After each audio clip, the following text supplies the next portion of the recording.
শিলচৰৰ ৰংগীৰখাৰী ৰটাৰীত নেতাজী সুভাষ চন্দ্ৰ বসুৰ 24 ফুট উচ্চতাৰ প্ৰতিমূৰ্তি উন্মোচনৰ এই গৰিমাময় অনুষ্ঠানত উপস্থিত থাকিবলৈ পাই মই অতিশয় আনন্দিত হৈছোঁ। এই পবিত্ৰ অনুষ্ঠানত মই আকৌ এবাৰ কৃতজ্ঞ ভাৰতবাসী হৈ নেতাজী সুভাষ চন্দ্ৰ বসুৰ সশ্ৰদ্ধ প্ৰণিপাত জনাইছোঁ।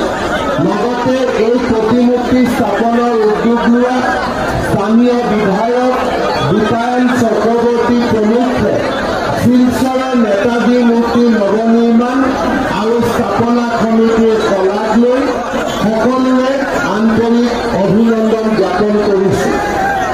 আজিৰ পৰা 4 দশকৰ পূৰ্বে 1983 চনৰ 26 জানুৱাৰীত শিলচৰৰ ৰংগীৰখাৰী ৰটাৰীত নেতাজী সুভাষ চন্দ্ৰ বসুৰ এটা প্ৰতিমূৰ্তি স্থাপন কৰা হৈছিল। কিন্তু নেতাজীৰ সুউচ্চ ব্যক্তিত্ব আৰু চহৰখনৰ বৰ্ধিত কলেবৰৰ সৈতে সামঞ্জস্য ৰাখি নেতাজী সুভাষ চন্দ্ৰ বসুৰ এটা বৃহৎ আৰু দৃষ্টিনন্দন প্ৰতিমূৰ্তি স্থাপন কৰাৰ প্ৰয়োজনীয়তা শিলচৰবাসীয়ে বহুদিনৰ পৰা মনত পোষণ কৰি ৰাখিছিল। আজি এটা সপোন পূৰণ হ'ল। 200 বছৰীয়া ব্ৰিটিছ শাসনৰ পৰা ভাৰতক মুক্ত কৰাৰ বাবে যি বিপ্লৱৰ সূচনা হৈছিল সেয়া বিশ্ব ইতিহাসত বিৰল। এই ইতিহাসৰ এক অগ্ৰণী ব্যক্তিত্ব হৈছে নেতাজী সুভাষ চন্দ্ৰ বসু। 1857 চনত ব্ৰিটিছৰ বিৰুদ্ধে সূচনা হোৱা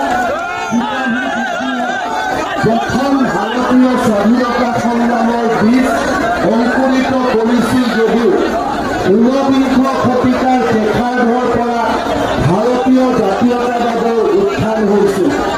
1919 চনত কুখ্যাত ৰাওলাট আইনৰ বিৰোধিতাত ভাৰতত প্ৰয়োগ কৰাৰ পিছতে দেশবাসীৰ ইংৰাজৰ বিৰুদ্ধে তীব্ৰ ক্ষোভ সঞ্চাৰিত হৈছিল। জালিয়ানৱালাবাগৰ হত্যাকাণ্ডই সুভাষ চন্দ্ৰ বসুক বিষাদগ্ৰস্ত কৰি তুলিছিল। ব্ৰিটিছৰ কবলৰ পৰা দেশক মুক্ত কৰাৰ বাবে তেওঁ সংকল্প লৈছিল।